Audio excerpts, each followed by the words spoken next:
Hey, welcome everybody for another episode of Data Over Coffee. Today we have another trending topic for you, which is AI agents in data. What they are, AI agents have been really popular ever since AI became a thing, and then people started using it, and then people started getting familiar with it. And okay, this is what AI can do, this is what AI can't do. So let's build something which is concrete. Let's give it a persona, and then let's create, I won't say human, but let's create someone with AI who can do our tasks. So that is where AI agents come in.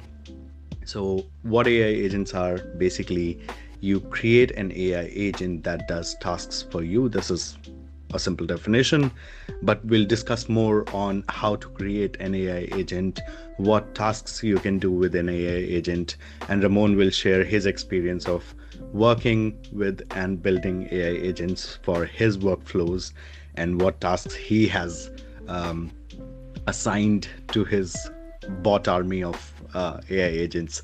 So we'll dive deep into it, but before diving in, let's welcome Ramon. Hey Ramon, how are you?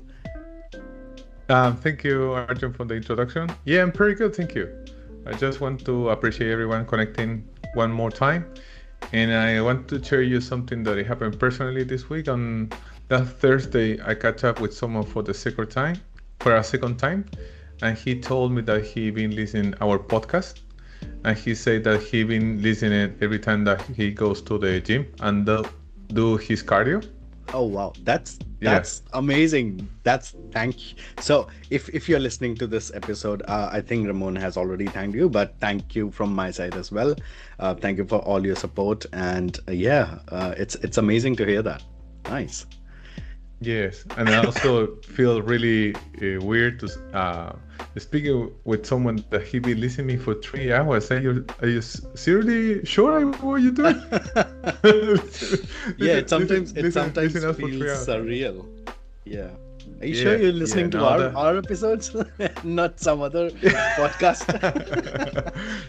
Yeah, I'm not sure, but I also, you remember that when we started this podcast, the intention was to make something that either you go for a walk or you go for a run, or meanwhile in the bus, something that you do not need to see the screen, because technical topics is something that I need to show you a PowerPoint and something more detailed. Yeah, exactly. But the data over coffee has been designed to just for you, meanwhile you walk, meanwhile you do certain activities, just listen and then get on top of what is going on in data.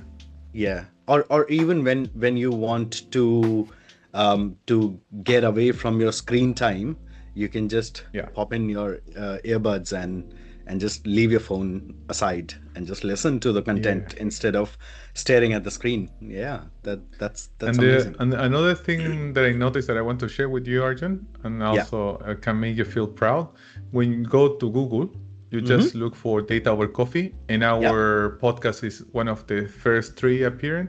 Oh, and wow. We haven't even paid for ads yet, but it's really surprising that in YouTube and Spotify, our videos are going up on the top. I was speaking with someone the other day and say, like, look for data. I will send you the link, but instead, have a look in Google, Data Over Coffee, and then pop up in the first screen. The SEO is working for us. Perfect. Thank you. Yes, nice. Thanks for sharing the good news. I want to share with you this, our listeners, because when you start a project, you never see what it can come next. Yeah. But as long as you do it with the purpose in mind, exactly. Just keep it up, and you will see the fruits of your project soon. Yeah. Hustle, and one day you'll make it. Yes. Yeah. So amazing. Is something that you would like to share before we start? We jump into the matter. I'm still taking in this. It's good. It's amazing to listen to this and know that people are liking the content, people are liking the podcast, and they're dedicating their 40 minutes, 1 hour in life in a day to listening to the podcast. We are truly gratefully thankful for that. And yeah, so Ramon and I, we met recently last Thursday in a Migrants in Tech event as well, and we did briefly uh, s- went to the stage and then just invited people to follow and listen to the podcast there too. So every stage, every opportunity we get to promote our little podcast project, we do that, even though we're not paying for ads, but we're just promoting it, I think by word of mouth, I guess. um, and and yeah, and a lot of people came to me after the session was over and we were networking, and they wanted to know more about the podcast. They also wanted to start podcasting, and they wanted to get some tips, and I was like, yeah, it's great, go for it. Don't think about it too much. You Yeah. don't have to invest too much in the podcast setup like we do. We use our own, like I use my standard webcam. Ramon, I think, uses his iPhone camera, and we use just standard microphones. We don't have a very fancy setup. No, No sound no suppression studio, room. no sound suppression room. um, Yeah, so you might still hear something in the background, but as long as we know what we are doing, I think yeah. the effort that you put in matters, not the technology that the highest level of technology doesn't matter, I guess, to start a podcast, because a podcast is a means to communicate and convey ideas and share your ideas with others. And I don't think having a fancy studio and fancy gadgets matter that much, Yeah. at least when you start. So that was the tip that I gave them, and they were really happy, and they were really looking forward to starting their own podcasts. And I was like, yeah, go for it, let me know when you do that, and I will be surely listening to those. And again, to our listeners, if you attend some of these events, we usually are in the Migrants in Tech event, so if you do attend those, pop by, come and say hi to us. We would love that. We love networking, we love talking to new people. And I think that's pretty much it from my side. Let's jump into the topic for today. I've been doing some research to put you in context, but also, you know that Microsoft, they've been creating the agentic AI. Google, they create their own feature. In AWS has their own feature. ChatGPT has created their own feature. Yeah. I mean, if all this agentic thing went nuts, because back in the time when we speak about AI, all right, Mm-hmm. I studied machine learning. I studied AI a few years back, and everything all right? I Yeah, I was just just want to grabbing pick up. a pen. Yeah. Okay. All right. So then, with all this AI coming up, I was saying that all the companies are developing their own technologies, and also many companies are appearing just for this segment, which is agents. Yeah. And agents is the mix between automation workflows and LLMs features. Hmm. So, for example, a common automation that you have is like when I receive emails from Arjun, then move into this share folder and then forward those emails to someone else and then save those emails into this folder. Okay, that is a simple automation. And so you go through 4 steps. But in case that you change your name or you change your email address, this Hmm. automation will stop the work. Right. So the big thing that agents does differently for you is that putting a LLM or AI feature in the middle, it can start to become a smart automation. Hmm. So let's think as a agents as a smart automation. Okay, Hmm. because if I have an automation, I could even create a chat. For Yeah. example, every time that you say hello, reply with how are you? Okay, Yeah. and every time that someone write me hello, I will come back with that, and that is a simple automation. Okay. Yeah. However, an agent can look into your name, can check Hmm. in a bit of in your background, the Yeah. service that we're selling, and that is why you ended up with those customized chatbots Right. in the website. That is product from an agent that someone developed and create a context in the company. So Automation is from X to Z. In agents is from X to S, but in the middle you put AI tool. For example, I just been discussing with a business that is a lot of value on the agents in terms of task automation, especially in the ones that are repetitive. For example, every day you receive 10 invoices from these different suppliers, Yeah. and then you need to open the PDF, check what is the total amount of value, the company, and that sort of stuff. And that repetitive task, it can cause errors because we are tapping too quickly and that sort of stuff. Yeah. But then you put it down in a spreadsheet and then go to your ERP like a Xero or MYOB, and then you see all those expenses there. However, if you put AI in the middle, or AI in this create this as automation, you can tell by workflows, read the email from this. Every time that it comes a PDF, analyze if it's a invoice, and then grab that data if it's referred to us and that sort of stuff. So finally, you ended up on a smart automation that will replicate what you do. And there is an important concept called human in the middle, which is present. Have you heard about that? Yes. Okay, so when you do agents, a human in or workflows with AI, there's something called human in the middle, and which means that you create a block there, and this one, it won't process it until someone check.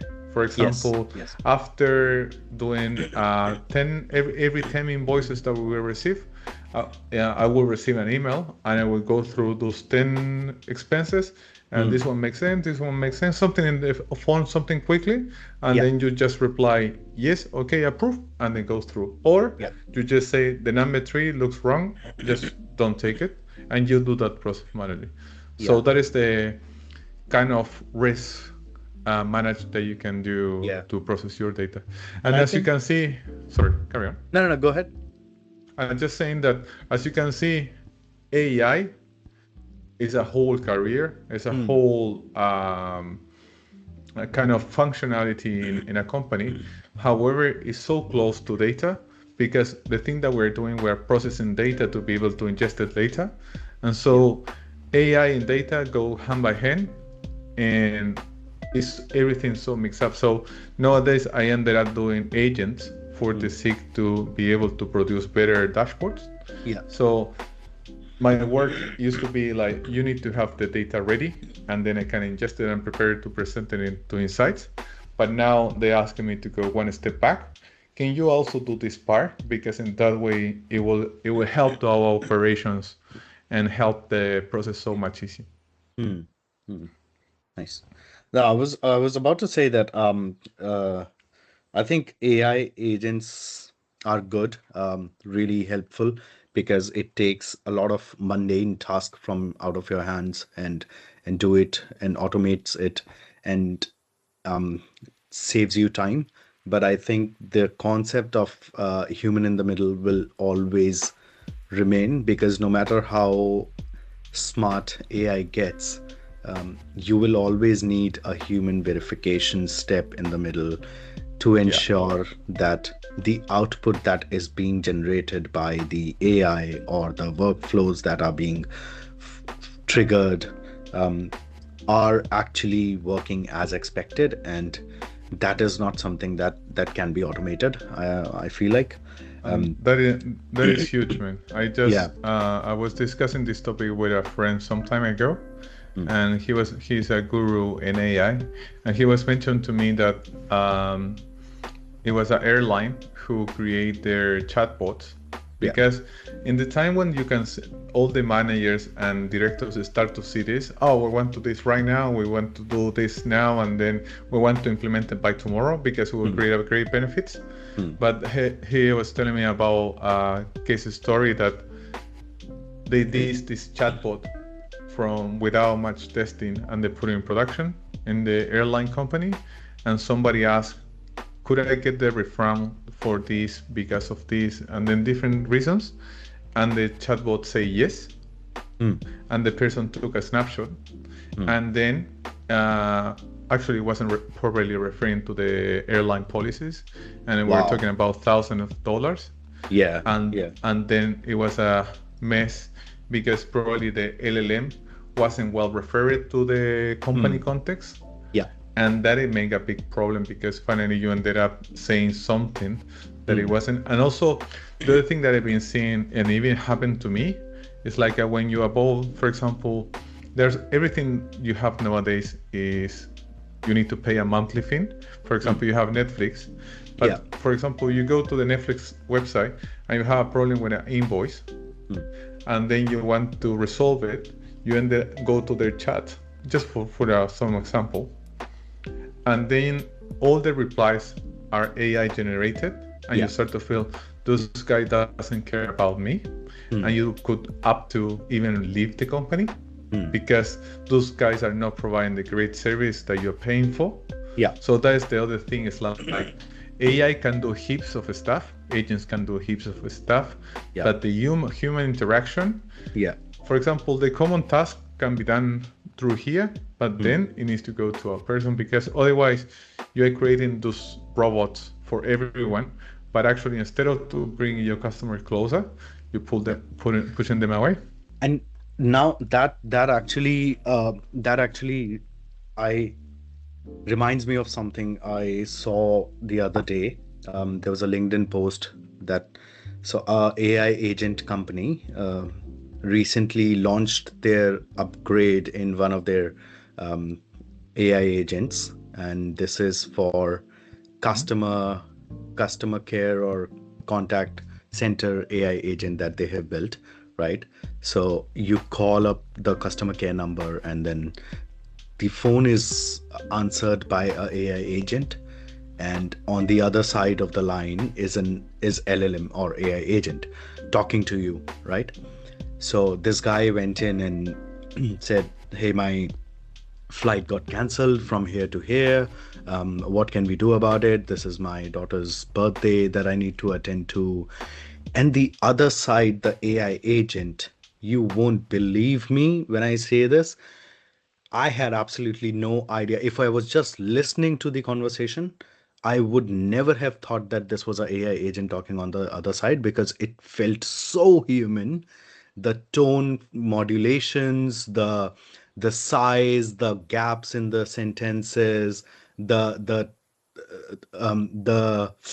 hey, look, okay, I'm really sorry about this. Okay, let me see what we can do. So those fillers, and it was so human that the other person on the phone could never imagine that he or she is talking to a robot, a AI agent. And that is where AI agents are at the moment. So even though when we say that we need that human touch in between, companies are still like doing this, that they are deploying AI agents where the customer point of contact is. And even though the customer feels like they are talking to a real person, in reality, they are not. They're just talking to another bot. And it's surprising to see how well the AI agents are performing.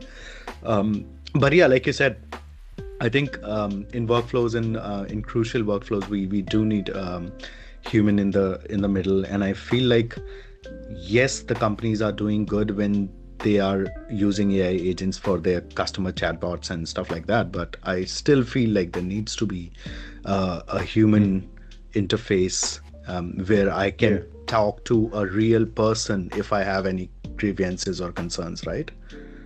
It's about the priorities that create value for the service that you provide. For example, I was thinking when I start to jump into agents, I thought that everything could be done by agents. Yeah. Okay.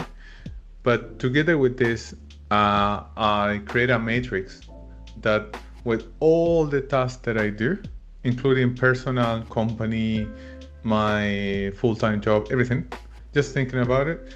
For example, my social media, which is something that sometimes takes me quite a lot of brain to work on that. And then I create 3 columns. One that must be done by me.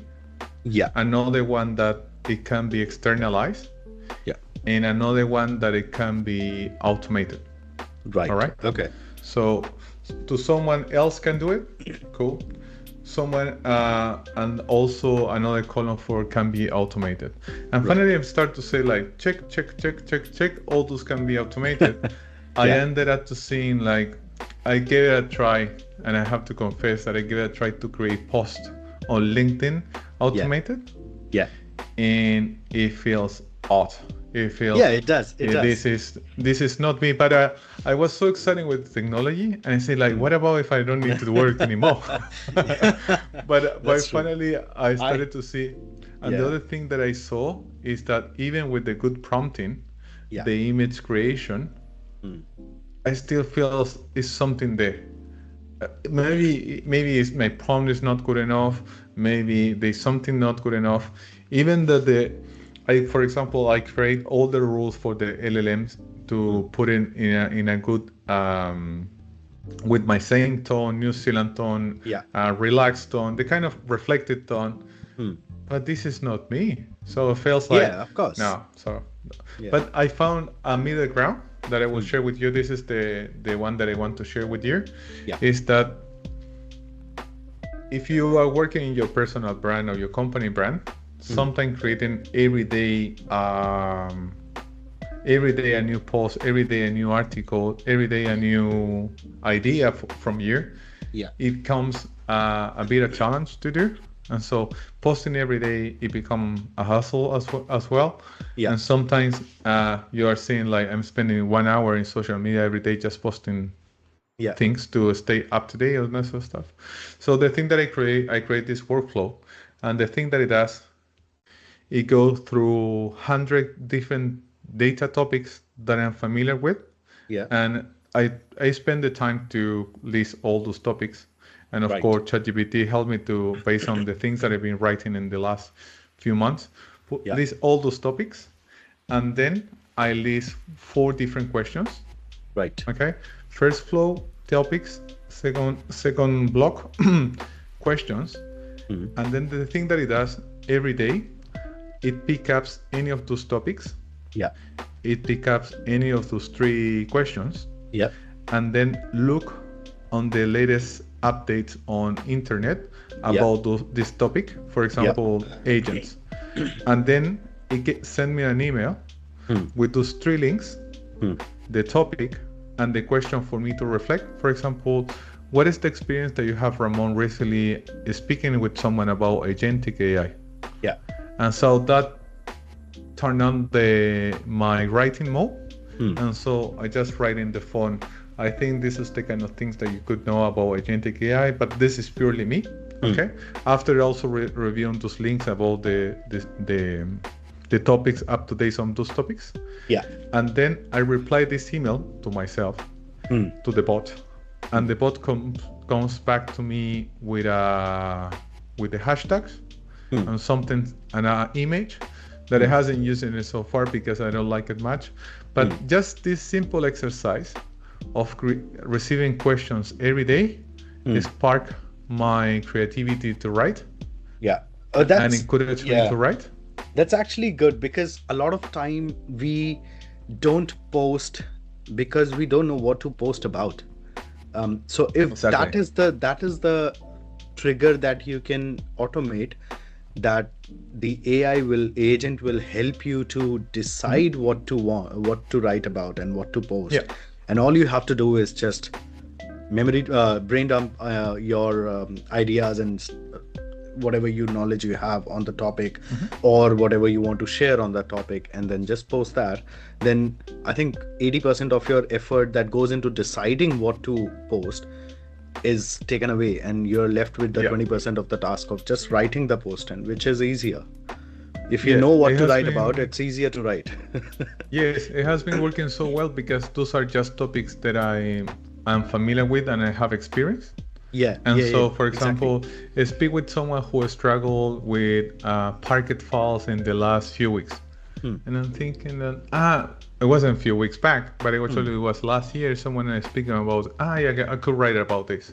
So finally, when you are building your personal brand and you want to work in your profile and professionally, especially in LinkedIn, this kind of things can help you a lot.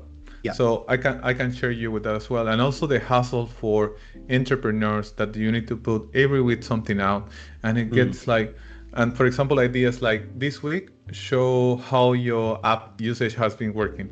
This Mm. week show something like about this, and then you reply back, and the automation automatically posts on LinkedIn. Nice. So Nice. I don't have LinkedIn installed on my cell phone because Yeah. it drags me something too much attention to go into the apps. So the Yeah. thing that I have two tools. One to review the messages that somebody sends, which is Mm. not part from LinkedIn. It's just another tool. Mm. And then I have this email interaction to create the post. So that it Right. helped me a lot. It Mm. reduced me my stress, as you say, and Mm. then happy days. So then another automation that I have done is to with emails that I receive Yeah. and with PDF. And this automation, the thing that it does, it analyzes the invoices and take the last amount and put in my expenses sheet. Nice. So those kind That's of good. small things that Yeah. I can tell you that the first pipeline, it took me a couple of weeks to build it. Yeah. And the next one, it took me 1 week. Mm. But now I can see the potential now. I don't want the agents to write posts for me. Yeah. I Yeah. want the agents to create a leads list Mm. for me. Yeah. And the other things that LinkedIn and other website has been really tricky, and also they are not allowing you anymore. It's like, you know what, agent, do this, go through 100,000 LinkedIn profiles and send an invite to all of them. You Yeah. will get flagged as Mm. a bot, and Right. then probably they will block your account. So be careful. Be careful Yeah. because this is wild. This is Yeah. you can do so many Uh, things, but yeah. you don't want to get blocked. Yeah. I remembered from the event when Paul mentioned that people use AI bots to apply for the jobs. Remember that? And Yeah, we went so to what? Yeah. an event. You tell this story. Yeah, so we the event that we were talking about last week, we went to a Migrants in Tech event, and it was around CVs and cover letters and recruiting agencies, and there was Paul from Absolute IT who shared his experience and his tips and tricks. But one story, or one very common scenario that he shared with us was that people nowadays are using AI to apply to the jobs, and they have created AI agents that go on Seek and click on apply and then prepare a cover letter and resume and then apply to the job, and the actual person who is being applied on behalf of, they have absolutely no idea that the bot applied to this job. Yes, And that's if they embarrassing. get, yeah, that is embarrassing. And if they get a call from the recruiter saying, hey, we are calling about this role, this job that you applied for, and the candidate is like blank, and they don't know what this job is, what the JD says, when did it get applied. So I think, yeah, we need to be very cautious of where we use AI agents and how we use AI agents. And I guess, yeah, because LinkedIn, connecting with people on LinkedIn is also one thing that I would personally keep human, 100% human, because I want to know who I am connecting to, whether that connection is You want to meaningful or connect. not. Yeah, Yes. exactly. When I say I want to connect on LinkedIn, then that means I want to build a relationship, of that I am looking forward to, maybe learning something from that person, maybe yeah, whatever. But I think that human factor is very important, and it's a good thing that LinkedIn is flagging you and then blocking you and not allowing And users to do the that. same with X Yeah. or other platform as well, Yeah. Facebook, for example. Yeah, because if I'm on the other side of this, right, I wouldn't want chatbots to send me connection requests. Like, I don't know who that person is, and even if I know who that person is, I usually don't accept LinkedIn connection requests from anyone and everyone, because I feel like LinkedIn is a community that you want people to interact and network and share ideas and learn from each other. So I look at the profile, I see if the background matches my field, or if I have met this person, or if they have added a message with their connection request. Then that gives me a sense of that, okay, this connection can be fruitful. I can learn from them, and maybe if they want to learn from me, then they can do that. um so yeah, I guess adding a chatbot agent to send connection requests, it's really bad. But we'll see more of that. So some people, they're not that ethical than us. But Yeah. unfortunately, this is what it does. And also, can you imagine agencies that you hire to add you 1,000 of Mm. or 10 contacts each day? So we'll see more of that because I feels like this is the second wave of Mm. AI. Yeah. Firstly, was we all went really like amazed with the chats, and then you Mm. ended up doing CVs with the chatbots. Yeah. Sorry, with the AI chats. But Mm. this is the second wave, which is more a bit more advanced, that it Mm. has really helped you to create those agents. But let's Yeah. go to the numbers because as a data podcast, we have some numbers for you to share. Yeah. According to McKinsey report, McKinsey, the big consultancy firm, in Yeah. 2023, they say that up to the 30% of work hours could be automated by AI. Wow. Okay, Nice. so that is bit nice. Those reports are mainly based in US, but if you Mm. go through this matrix that I shared with you that put all the list of tasks that can be done automatically, and the one that you must do, for example, Yeah. spend time with your partner is you. You cannot automate that. Yeah. Or Imagine that. yeah, but I heard that even there are services for you to text kindly messages to your partner. So I will leave that open, okay? So no criticizing on that, okay? Yeah. And also it say that 44% of workers' skills will be changing within the 5 years. And this is something that we discuss a lot recently, but when we are hiring people nowadays in the entry level, Yeah. it's quite hard the kind of things that you are for them because those kind of agents, they could do a lot for them. But personally, I hired someone recently to support me on the marketing initiative from Excel and BI, Mm-hmm. and there's still the human part that is still loving it. Yeah. So there are certain things that if I can afford to pay someone, I will do it, or to invest in someone to create value for my business. So I still doing this list. I still doing the things that can be automated. I do that with agents and easy automations. But then if it's something that I want interaction and someone a personal sense, I will still use that part. So for data, agents will be huge progress because all those tasks that you remember they used to be data entry roles. They still data entry roles that they just give you a chunk of receipts. Yeah. For example, from the directors, all those coffee, catch-ups, restaurants, and that sort of stuff, they Yeah. give you a bulk of items, and then you need to enter to the app one by one, so on and so on. But nowadays, you can see those apps that you just take a photo, analyze, and then Scan the goes receipt. to Yeah. But all those tasks, I think that they will need to can be automated. Yeah. Not every company will do it, but I think that the companies who will be able to use those technologies are the companies that will get the best benefits.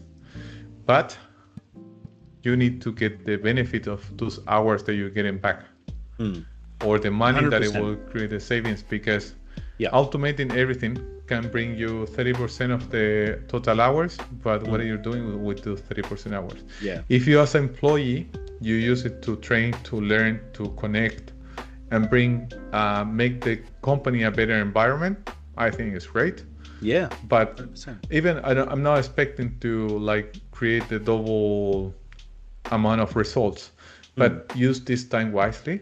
Yeah. So automation, for example, I did this because I was going through a lot of with my well-being because I was doing too many things at the same time. First thing that I have to do, I have to drop things that I wasn't really relevant or things that I felt too commit to do it. But then I went through this list of things that I have to do, So how could I automate this? And it's fun as well because I enjoy technology, and it feels like a game for me. But also what I'm doing with that free time. That's the important thing that I always resonate. So agents are amazing, and some of the agents tools that you can use nowadays is Copilot Studio. Yeah. You have Google. Sorry, I can't remember the name. Google Studio as well. Yeah. Google Studio. Then you have N8N, which is becoming more and more popular. Yeah, N8N. Yes, N8N. Yeah, I think I will just. Those are the three tools that I've been playing with. Copilot Studio is really good because it sits really well on the corporate side. That's why the same thing that I mentioned to you with Power BI. Yeah. And that's what I try Copilot, because you also have something called Power Automate in Microsoft that you can make many features, but Copilot Studio is mainly designed for those agents. Nice. Okay, and also Google Studio, AI Studio is another feature from Google that it allows you to create those tokens to start to request stuff through LLM. So from there you can start to create your login users, and then you can use and you pay by token. It's not related to the subscription that you have with Gemini. It's focused on LLMs by token.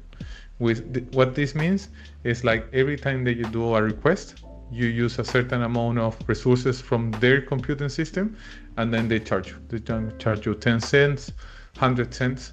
But I think that now is a great opportunity to play, because most of those big organizations, they're giving stuff for free for you to try it, because it's untested resources yet. Sorry, it's things that are still developing. So if you want to learn agentic, I think it's a great opportunity for you now, because all those licenses are pretty much for free, especially for people who like to experiment. You can join those trial periods, and then you can experiment a lot. So as you can see, I want to summarize a bit, agents are amazing. They can help us a lot as a data specialist to bring better data quality.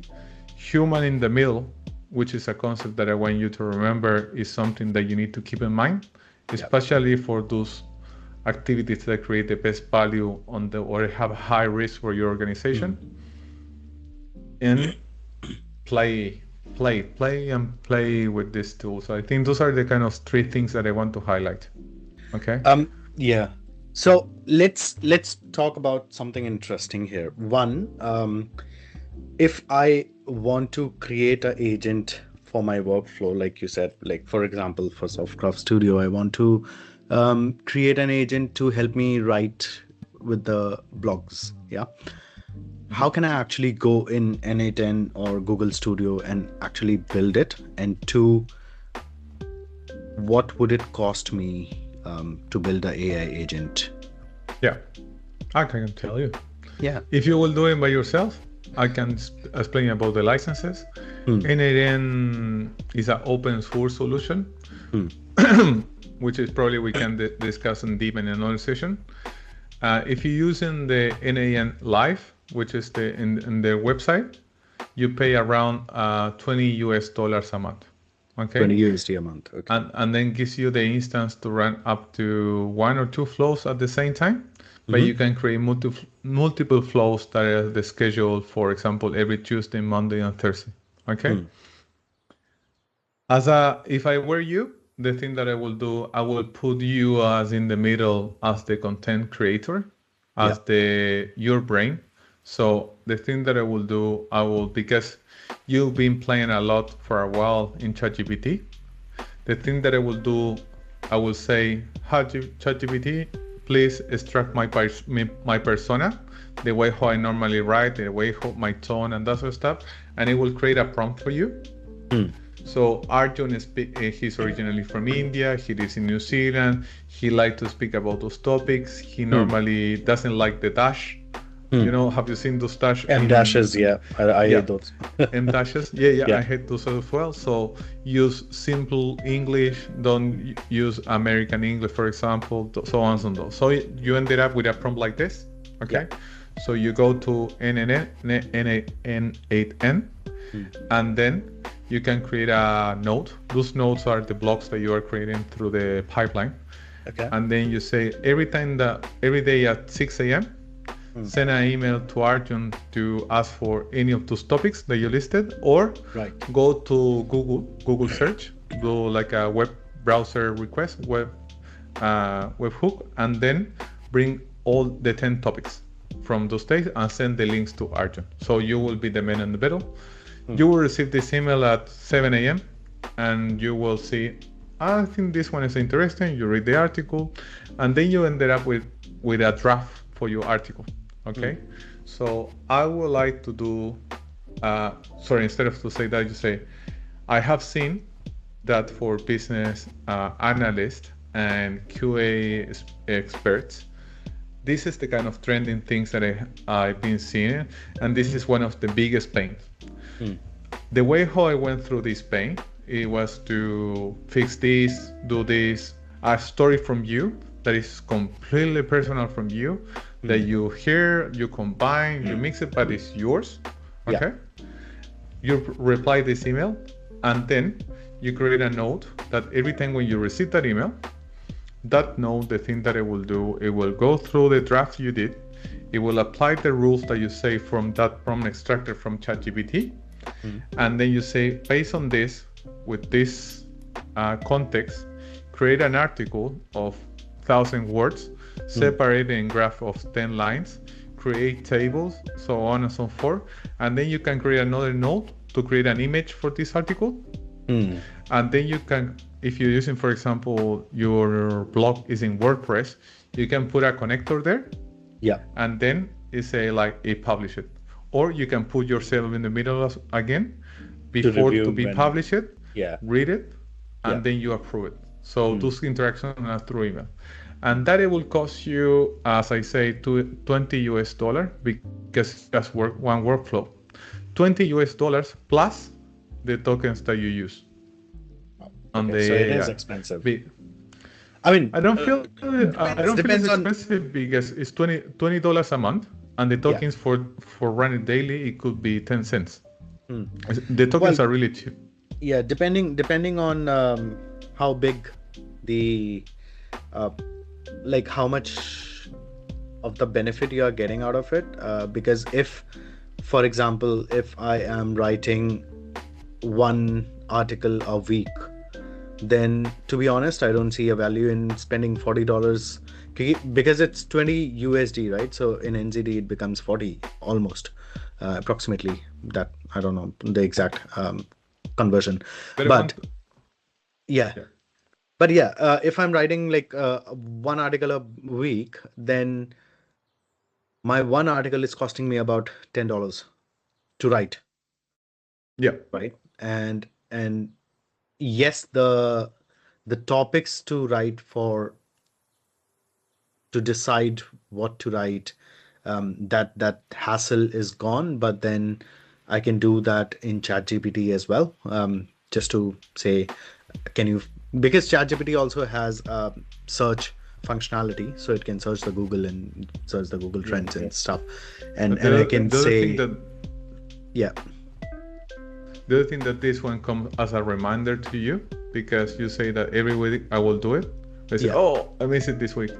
So it could be a calendar reminder for you. Yeah, exactly. So there are workarounds that can be used. So I can like we have reminders for this meeting. I can set a reminder for a day saying that remind me to write this post, or remind me to work on the blog article. So I can set up a 1 hour time block on my calendar every week, or 2 hours time block on my calendar every week. But then again, I see where the value is. Like, even if I am busy, I can tend to postpone that work or push it forward. Okay, maybe not this week. I have other things to look at. I'm busy. I am not here, or whatever reason can be. And I can push it, and I can push it and push it and push it, and that's what's been happening with me, because I haven't written an article for Softcraft Studio in a while now. The only reason, because I have been busy with building this app, Yes. the episodes, the 9 to 5 that I usually have. But So that's is what is so common for creators like us. It's like yeah, every time that we jump into a new project, we yeah, tend to forget the we other tend to one. But forget about the actually, last one. all the activities that you've been doing with Softcraft, they still create stuff for you. Yeah. So, for example, the podcast is something that we keep doing. So, how we can be consistent in all those activities that create value, and Yeah. if one of those ones can be automated, is something Yes. that I will use. Yes. But Yes. I have a tweak for you that it will cost you $0. Okay. Okay. Now I'm interested. NA because okay, now we are talking. NAN is open source and you can install it for free in your Windows or Mac machine, Okay. and it will use your computing resources to run. And your computer needs to be on all the time to make this work. It requires a bit of more, a bit of more understanding of setting up the ports and that sort of stuff. It can work locally or you can access remotely, but then you need to get some technical knowledge. But it still work. And also, for example, the LinkedIn connectors doesn't work as well as the NAN website because LinkedIn doesn't recognize this as a official application, even though that NAN is an official application. When you install it in your computer, it gets recognized as a new application. Right. Someone has developed a new application. However, in NAN website, this one, it works so seamlessly. You don't need to worry about much about configuration. But if you want to experiment with this, I can provide you, and if someone is interested, I can send you the template because the template gets generated is something called JSON, and then I can provide to you, and then you can reuse it and repurpose it. But there is a cool thing. It's like if you want to experiment, there is a way. If you don't want to spend money, there is a way. Or also NAN gives you like 30 days free or something like that. I don't receive any money from them, but I just want to say that there are ways to experiment. Right. But the thing that I don't want you to stop you is to experiment with it. Yeah. Doesn't matter if you don't want to use it. Probably in the company that you're working at the moment, they will never approve something like NAN because it has so many risk things. Yeah. But I can tell you that probably they will approve Copilot agent. And when the time it gets there, you will have some experience already. Yeah. So those are the kind of things because we're looking forward to build a set of skills that will help us for the future. So what about Copilot Studio or Google Studio in terms of cost? Are they costlier than NA10 or are they cheaper? Yes, this is the tricky part because when you are corporate, you need to buy business licenses and it start to become expensive. And as an individual, I haven't seen the pricing yet. I don't have the information for the pricing. So they don't have individual plans. They could. I'm not sure. I haven't researched on that. Okay. And I don't have that information with me at the moment. But the thing that I've been using Google Studio so far is just to create those token APIs. And also I sign up as a developer in OpenAI, which is the owner from ChatGPT, to be able to also create the tokens. However, I found that Gemini responses were better than LLM, and also you could use instead of ChatGPT, I found Gemini write much neat and clean from my perspective. Okay. But it's up to you. Also, you can use Claude. Claude also is another one that is everyone's recognized for how well it writes. Yeah, I personally prefer Claude over ChatGPT for writing content because Claude writes much better. It depends a lot also what you want to achieve. Do you want to achieve 100 blogs a month, which probably will help you for attracting more people to your website, but actually those connections, as you say, they won't be really meaningful. Instead of 1 or 2 a month is enough, or 1 a month is enough. as long as you do consistently. So everything depends what you want to achieve. Yeah. And be in mind that if you bring that time back, use it wisely. Those are the things that I will recommend you, man. Yeah. Thanks, man. Was Cool. it clear? Do you understand? Can you tell me the difference between automation and an agent? Yeah, I think spot on test. I think so automation is basically, yeah, again, you're automating your workflows, and there is no logic behind it, or you're just automating the repetitive task. So for example, if, like Ramon gave an example of, if somebody messages him hello, HELLO, and then the automation runs and responds back to how are you. But if, for example, if the same person messages him hey, HI, then I think the automation will fail, because it is only recognized or configured to recognize hello as the trigger word. So this is where AI agents come in, and they look at the whole context. They look at the metadata behind it, and they have, I think I would call it, they have a layer of logic built in. So when you marry automation and logic, this is what AI agent is doing. It is putting the logical layer in the automation, and then AI agents can be triggered. They can read the context. They can do 1,000 things for you and save you a lot of time.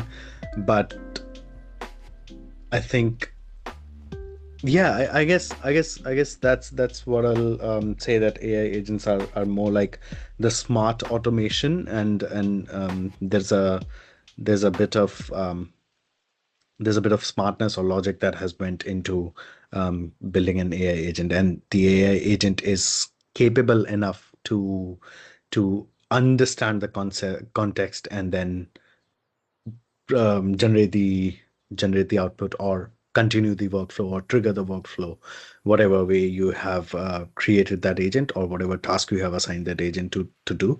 I want to pass it out an invitation for everyone. If you want to learn those topics more in deep with practical experiences, you can go to my website, which is excelmbi.com/events. And then you can find some webinars that I do every second week that I show hands-on tool. So I just want to share. You are also invited, of course, Arjun, if you want to come over to one of those.